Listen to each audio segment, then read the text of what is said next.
오늘은 또 교회에 대해서, 생명의 통로 교회에 대해서 말씀을 증거하도록 합니다. 한 사람이 예수님을 믿으면 그 신앙생활을 시작하면서부터 주님 앞에 가기까지 우리는 평생 이 교회라는 이 공동체 안에서 신앙생활을 하게 됩니다. 마치 신앙의 어머니고 신앙의 요람같이 모든 우리 성도들은 처음 신앙을 시작하기 나서부터 주님 앞에 가기까지 교회를 중심으로 신앙생활을 하게 되죠. 이 땅의 교회가 완벽하냐? 완벽하지 못합니다. 안타깝게도 부족한 모습이 많이 있습니다. 그럼에도 불구하고 성경이 말씀하고 있는 교회의 존재에 대해서는 결코 부정을 할 수가 없습니다. 왜냐하면 이 교회는 하나님께서 세우셨고 하나님께서 교회를 통해서 구원의 말씀을 증거하시고 또 성도들을 주님의 제자로 또 예수님 닮아가는 삶으로 인도해 나가는 가장 중요한 기관이 되기 때문입니다. 교회는 그리스도의 몸이요, 그리스도의 몸에 붙여져 있는 지체입니다. 우리가 주님의 한 몸으로서 살아가고 있기 때문에 교회는 하나님 앞에서 아주 중요한 기관이라고 말할 수 있습니다. 오늘은 그 교회에 대해서 과연 교회가 어떠해야 되는가 하나님의 말씀을 통해 살펴보고 우리 교회가 지향하고 있는 것은 과연 어떤 것인가 잠깐 살펴보도록 합니다. 교회는 어떻게 세워졌습니까? 같이 한번 읽어보겠습니다. 시작. 교회는 어떻게 세워졌습니까? 한 번 더 1번 첫 번째요. 신앙 고백 위에 세워진 교회. 마태복음 16장 18절 시작. 또 내가 내게 이르노니 너는 베드로라 내가 네 반석 위에 내 교회를 세우리니 농부의 권세가 이기지 못하리라. 아멘. 교회는 어떻게 세워졌느냐? 세 가지 교회를 세우고 있는 기둥이 있습니다. 그 첫 번째가 바로 신앙 고백입니다. 주는 그리스도시요 살아계신 하나님의 아들입니다 라고 한 이 베드로의 고백, 예수님께서 나의 구원자시고 주인이고 생명이다 라고 고백하는 성도들이 모인 곳이 바로 교회입니다. 천주교가 말하는 대로 베드로가 반석이고 교황이 있는 것이 아니라 이러한 신앙을 고백하는 사람들이 모여 있는 곳, 이것이 바로 교회이고 이러한 고백이 있는 성도들이 있는 공동체가 진정한 교회 공동체입니다. 첫 번째로는 신앙 고백 위에 세워진 교회고요. 두 번째로는 같이 읽어보겠습니다. 신구약 성경 위에 세워진 교회. 에베소서 2장 20절 시작. 선지자들의 터 위에 세우심을 그리스도 예수께서 친히 부인복이 되셨느니라. 아멘. 교회의 두 번째 기둥은 바로 신약과 구약의 하나님의 말씀입니다. 사도들의 터와 선지자들의 터라는 말은 선지자들의 터는 구약의 말씀, 또 사도들이 세운 터는 신약의 말씀을 말하고 있습니다. 신약과 구약의 성경 말씀 위에 세워진 것이 바로 교회입니다. 세상의 합리적인 것, 세상의 이치, 세상의 논리적인 인과론적인 것이 교회의 기본이 아니라 신구약 하나님의 말씀 위에 세워지는 곳이 바로 교회라는 것입니다. 우리의 기준, 우리의 진리는 하나님의 말씀입니다. 한번 따라해 봅시다. 교회의 기준은 하나님 말씀이다. 삶의 기준은 하나님의 말씀이다. 하나님의 말씀으로 이 교회가 세워졌습니다. 할렐루야. 아멘. 이 말씀 안에 우리의 삶이 또한 세워지는 것입니다. 세 번째, 교회를 세우는 세 번째 기둥입니다.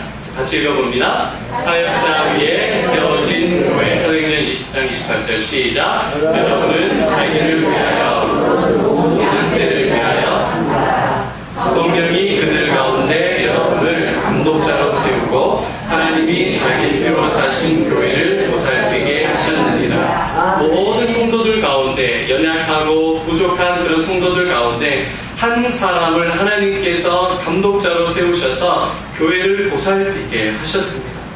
한 평신도의 사역자들을 또한 세우셔서 하나님께서 교회를 같이 세워나가게 하십니다.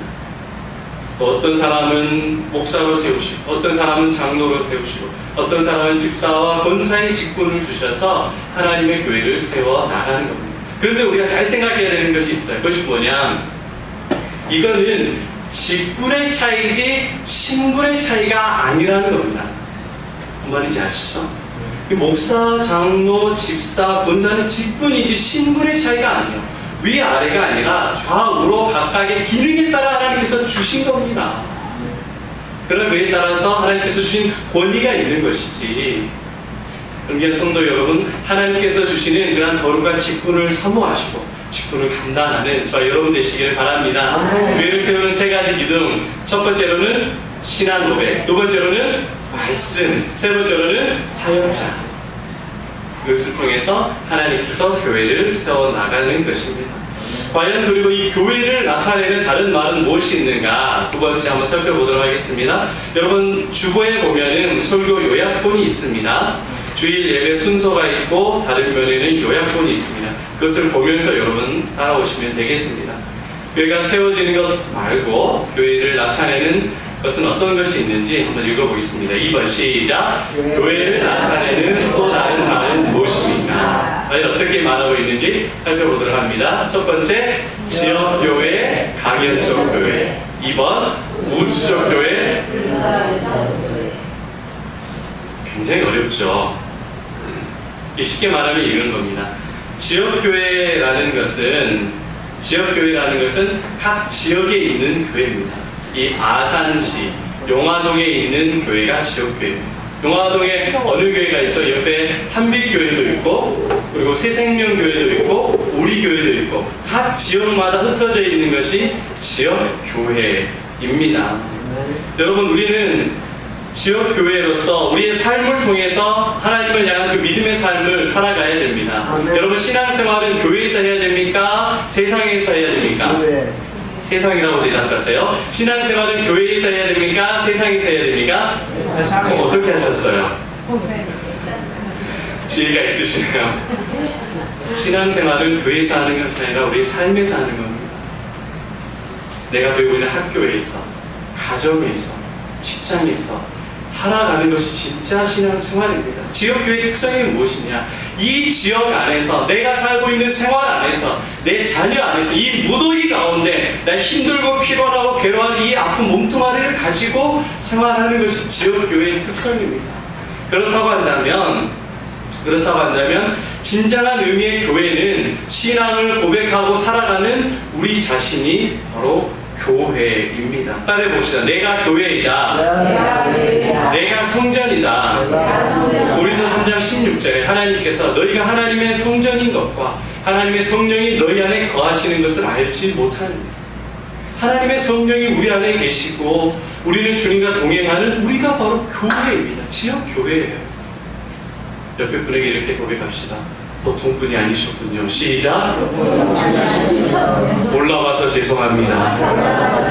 여러분의 하나님께서 사랑하시고 보호하시는 성령께서 함께 하시는 교회라는 것입니다. 책임이 막중하죠. 뿐만 아니라 하나님께서 지키고 돌보시는 특권이 있습니다. 우리 가정의 교회는 누굽니까? 우리 직장의 교회는 누굽니까? 바로 저입니다. 하나님을 살아계심을 대표하는 삶, 그것이 바로 지역교회, 우리 아산 성은교회, 그리고 내가 바로 교회인 것입니다. 그럼 우주적인 교회는 무엇이냐? 보이지 않는 교회니까 불가견적 교회라고 합니다. 그러니까 우리나라뿐만이 아니라 아프리카에도 교회가 있겠죠. 우리나라에도 교회가 있겠고, 지금 예배드리고 있는 미국이나 유럽 등에도 다 교회가 있겠죠. 눈에 보이지 않지만 또 북한에 핍박받고 있는 성도들은 교회가 없잖아요. 그분들은 각각의 처소에서 본인이 교회가 되어서 예배를 드리고 있는 겁니다. 보이지 않지만 다 하나의 교회인 것입니다. 우리 교회 옆에 한빛교회가 성장하면 기분이 나빠야 돼요? 좋아야 돼요? 좋아야 돼요. 왜요? 우주적 교회, 같은 교회입니다. 옆에 있는 교회, 새생활교회가 부흥하면 좋아야 돼요? 기분이 나빠야 돼요? 나빠야 돼요. 왜 저 교회는 부흥하고 우리 교회는 부흥이 안 돼? 나빠야 되게 아니라 좋아야 돼요. 저 교회가 아파하고 힘들어하고 유혹해가고 시험에 들면은 아이고 잘됐다, 아이고 속 시원하다, 이제 우리 교회 부흥되겠네. 그것은 우리 우주적 교회가 아닙니다. 실수하고 넘어지면 같이 내가 실수하고 범죄한 같이 회개하고 아파하는 것, 이것이 우주교회입니다. 전주에 있는 교회가 아파하면 우리 교회가 같이 아파. 전주에 있는 교회가 잘 되면 우리 같이 즐거워하고, 그것이 바로 우주적 한 몸이 된 교회라는 것입니다. 존귀한 성도 여러분, 교회의 다른 이름 지역교회가 우주적 교회에 대해서 설명하고 있습니다. 너무너무 심오한 것을 설명하고 있는데 잘 이해가 되시면 고개 한번 끄덕끄덕 해주십시오. 두 분만은 그런 안 해주시는데 해주셔서 감사합니다. 저와 여러분들이 그런 교회이고 우리가 부족하지만 우주적 교회로서의 서로의 교회를 사랑하고 세워져 나가고 기도해야 되는 그런 의무와 특권이 우리에게 있는 것입니다. 그러면 예수님을 믿으면 우리가 교회의 일원이 되는데 세 번째, 우리가 예수님과 우리의 관계에 대해서 한번 살펴보겠습니다. 시작. 예수님을 믿으면 누구든지 자연적으로 교회의 일원이 됩니다. 그 이유가 무엇입니까? 첫 번째요, 예수님과 성도의 관계. 예수님과 성도의 관계가 어떤가? 같이 말씀을 읽어봅니다. 그는 몸인 교회의 머리시다. 고린도전서 12장 27절 시작. 너희는 그리스도의 몸이요 지체의 각 부분이라. 그는 예수님이 교회의 머리가 되십니다. 제가 정중하게 여러분들에게 부탁을 하나 드리겠습니다. 여러분들의 너무 아름다운 손을 들어서 한번 다 들어보시겠습니까? 들어서 머리를 만져보십시오.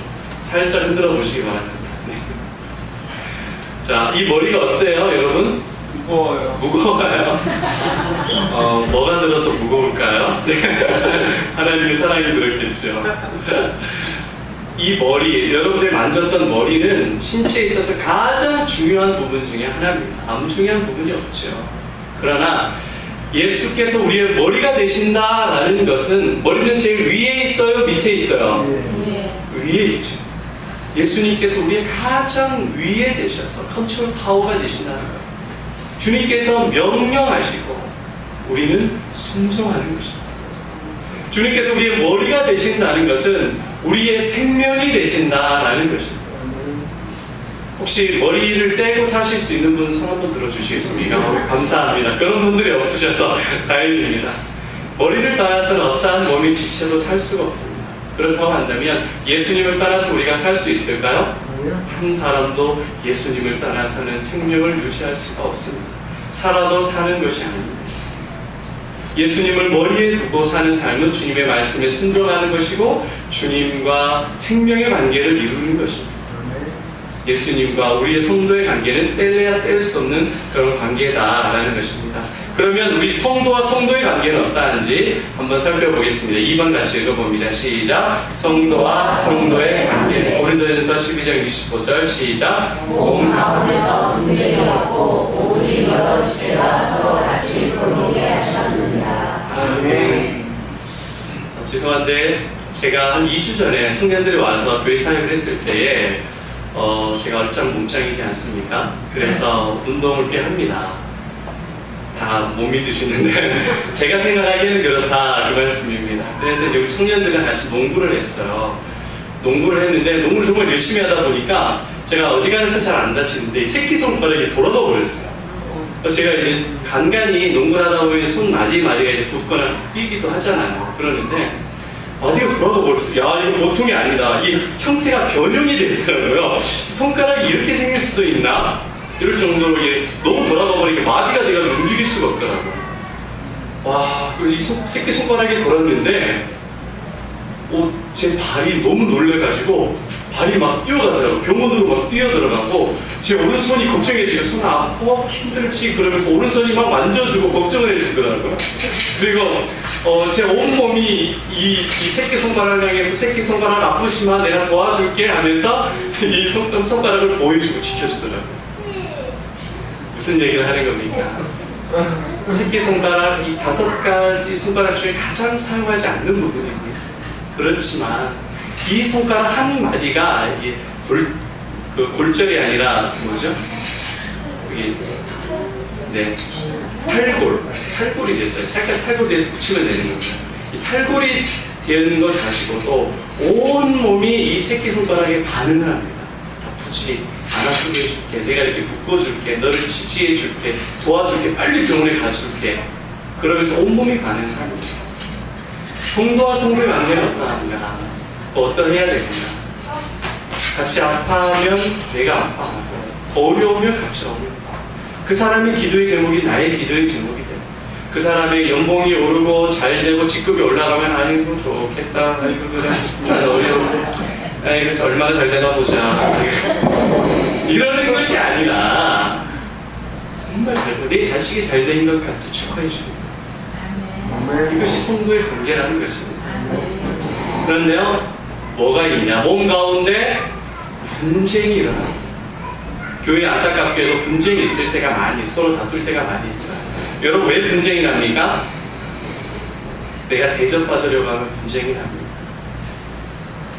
내가 가정에서 내가 장남인데, 내가 우리 집에서 키 제일 큰데, 힘 센데, 우리 집 가장인데 나를 무시해?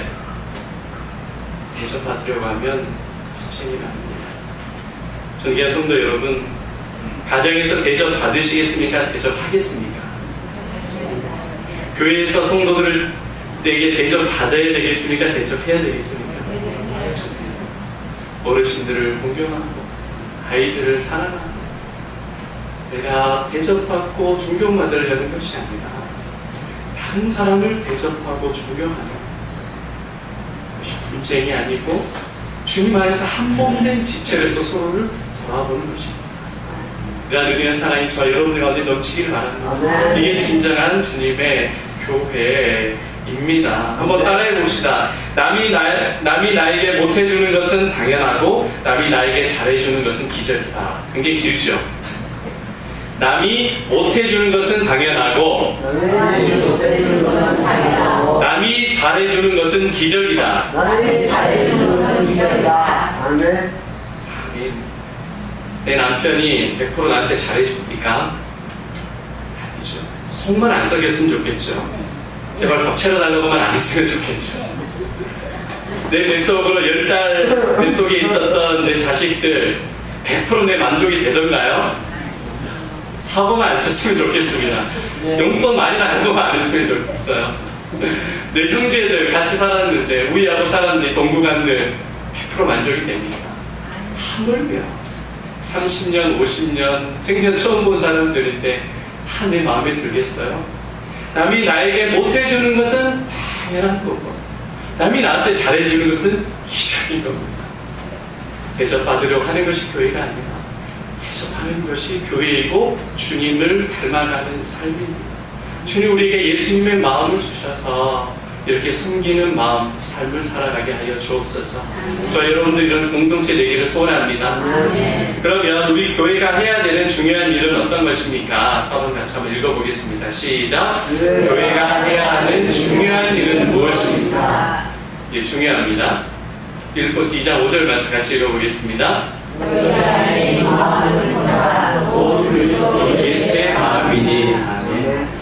우리 지혜가 있으신 우리 성도님들, 이 말씀, 이 성구가 우리 교회에 어디에 붙여져 있는지 한번 찾아볼 수 있겠습니까? 가장 작은 글자로 적혀져 있긴 한데 한번 찾아보세요. 네. 우리 저쪽에 집사님들 똑똑해 한번 하겠습니다. 시작! 똑똑해. 되게 예리하세요. 우리 교회 제일 앞면에 있죠. 예수님의 마음을 품고 주님을 닮아가는 것. 우리 교회의 표이고 제 개인적인 비전이고 우리 가정의 비전입니다.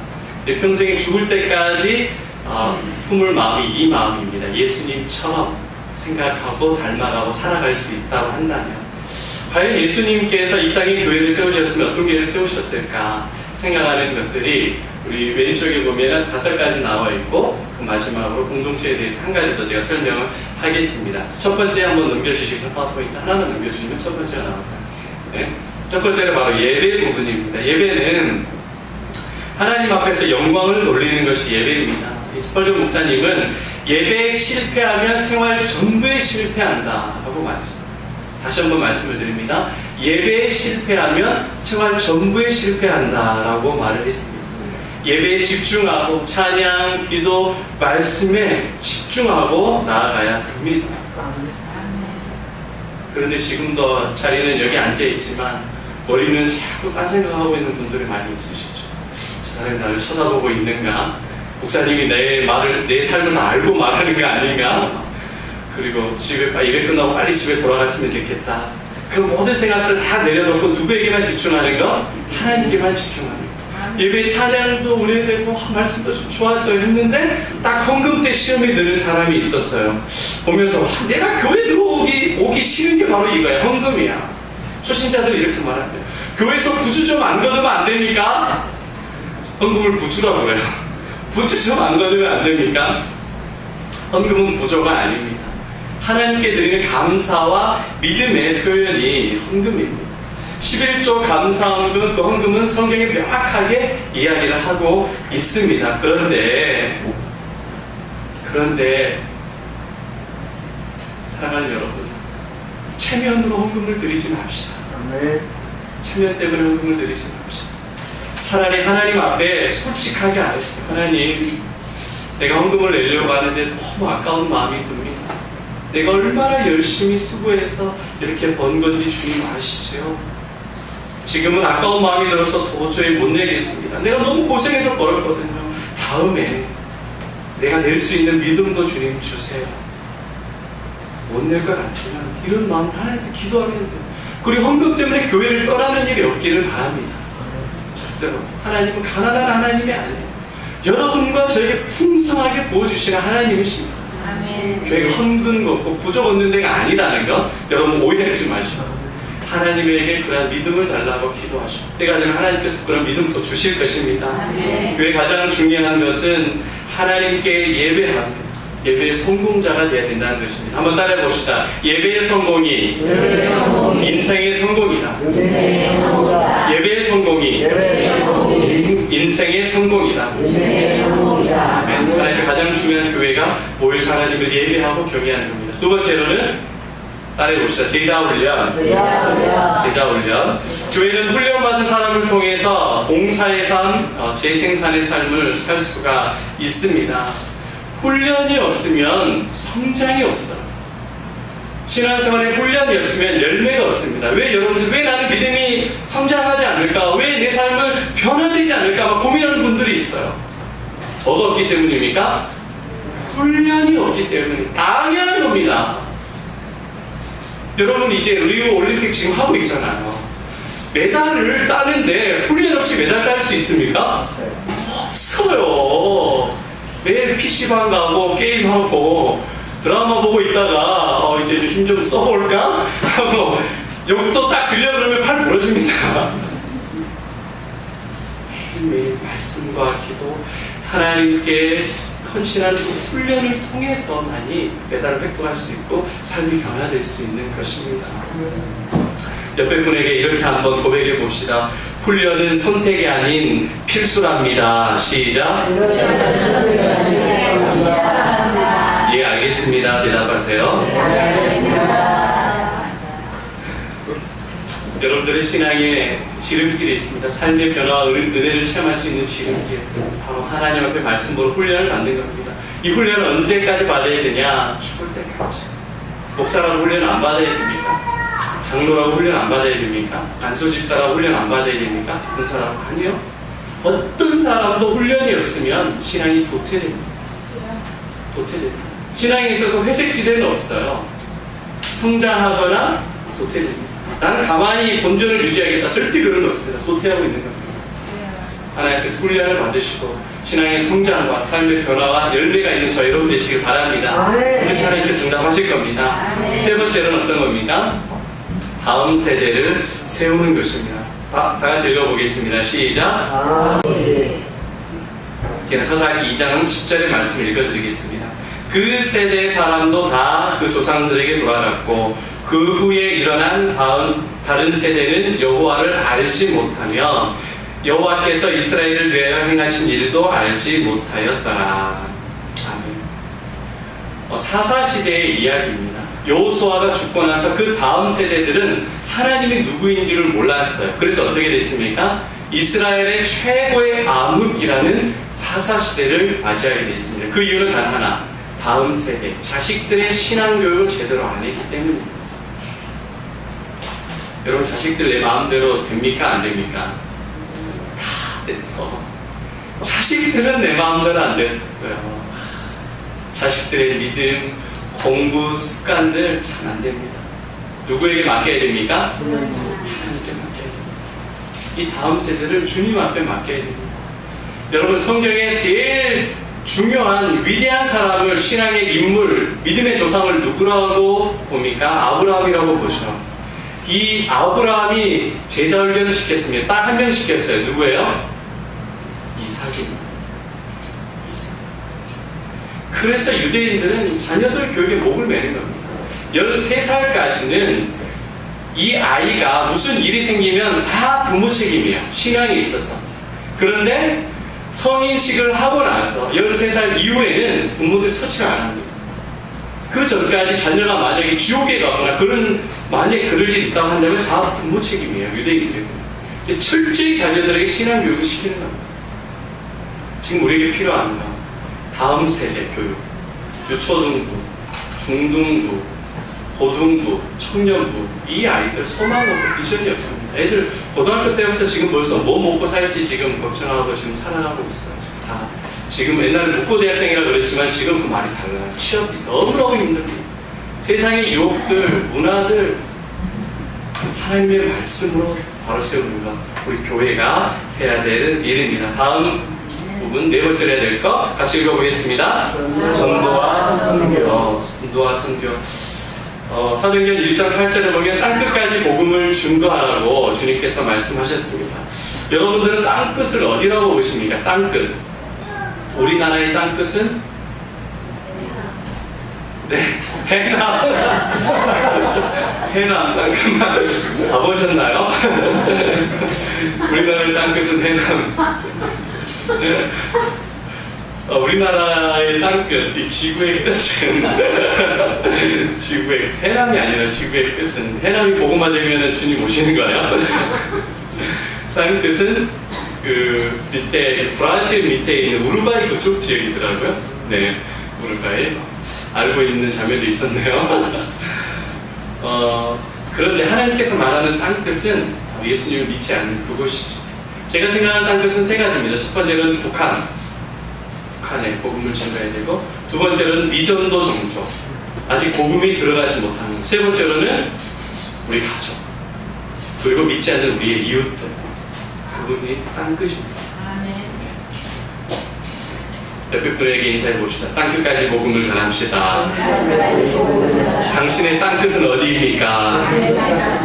각자 있을 것입니다. 그게까지 복음을 증가하는 것, 우리가 감당해야 될 사명입니다. 다섯 번째입니다.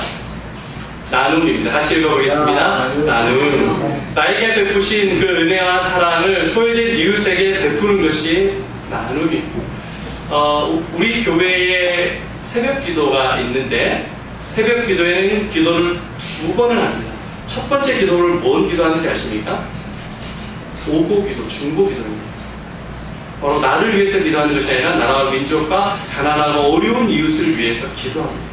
제가 최근에도 광대선에서 기도하면서 주님께 기도하는 것이, 주님, 우리 교회가 나눔을 하고 싶은데, 이 영화동과 신정 지역에 나눔을 하고 싶은데 어떻게 사랑의 나눔을 해야 됩니까?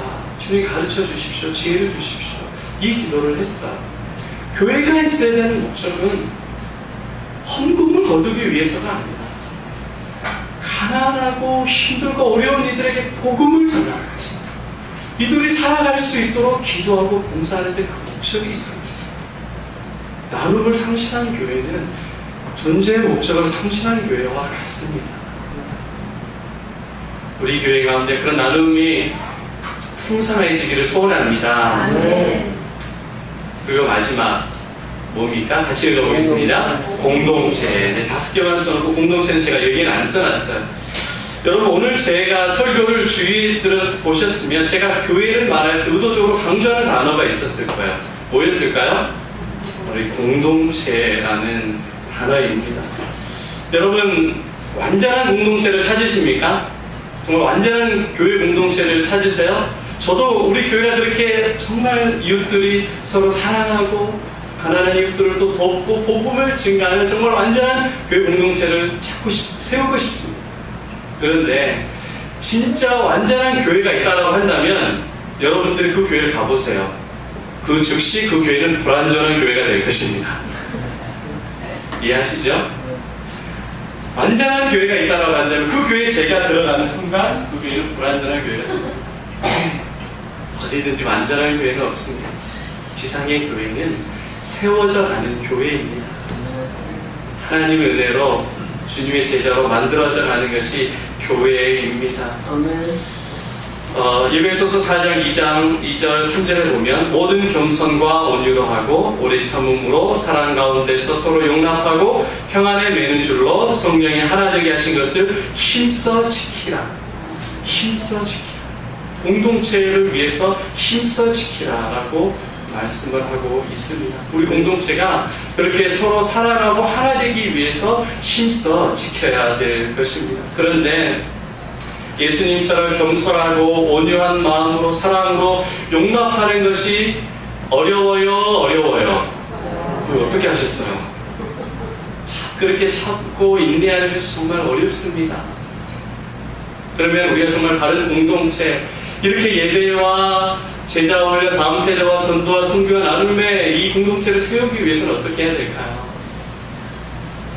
예전에 한 권사님이 계셨는데 그 권사님이 20대의 과부가 되셨어요.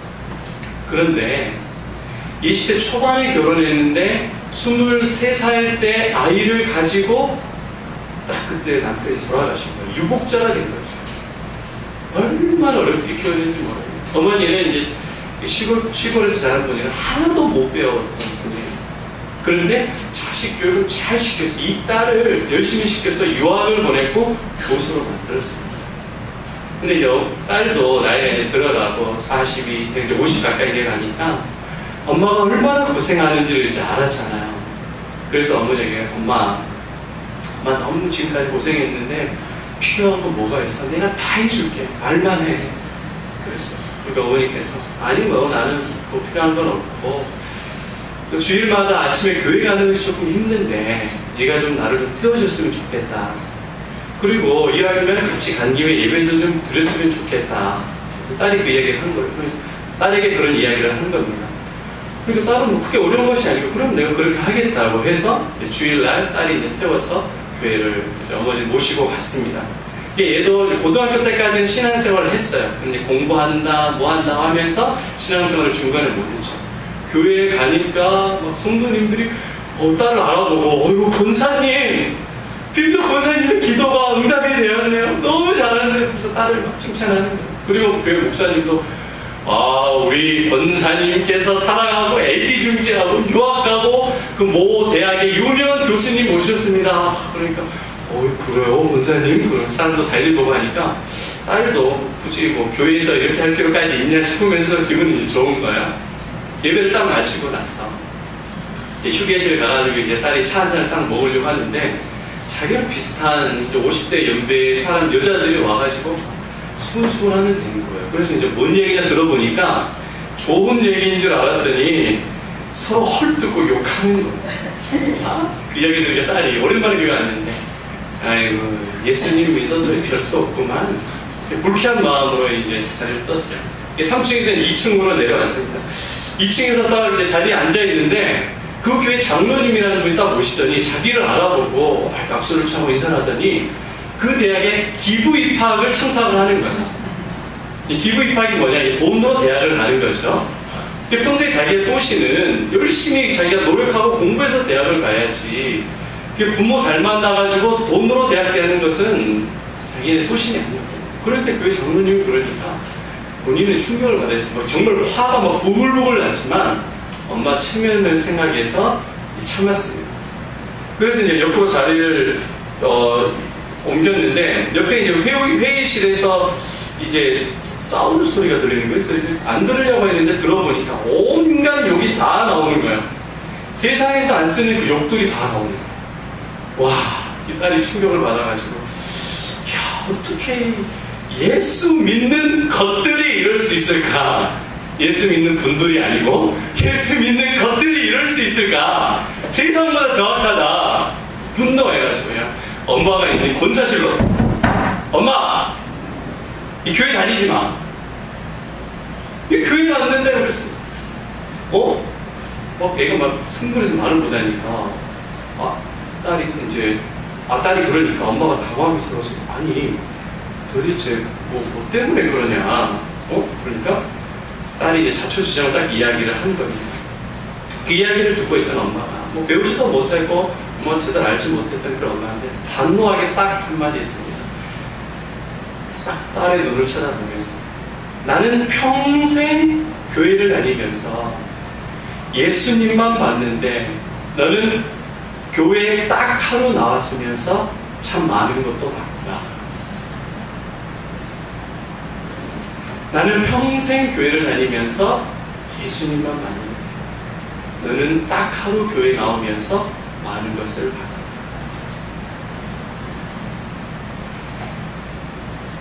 제가 교회 공동체의 연약함, 부족함, 허물을 간과하기 위해서, 옹호하기 위해서 이런 얘기를 하려는 것이 아닙니다.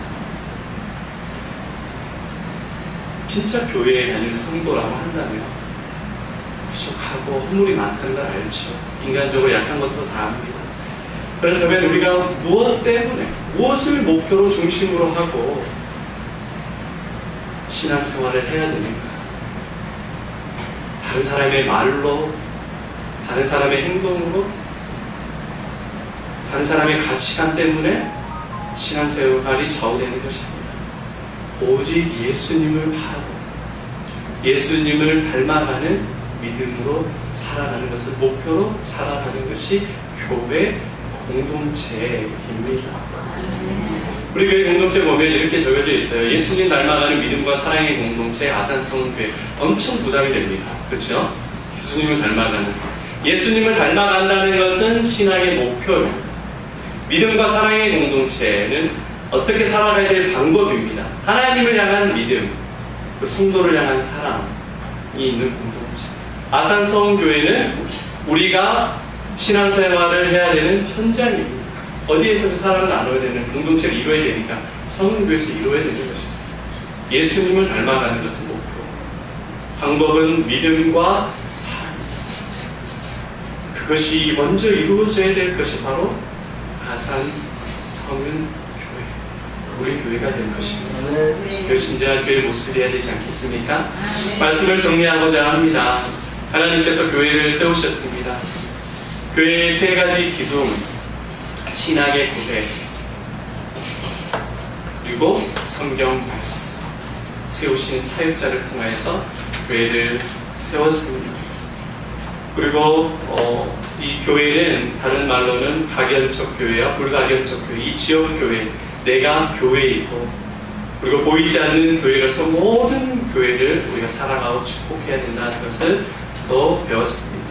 우리 교회가 해야 될 5가지 사역, 우리 6가지 사역인데 5가지만 다시 한번 읽어볼까요? 시작! 예배, 제자 훈련, 방언사대 세우기, 전도와 선교, 교육까지.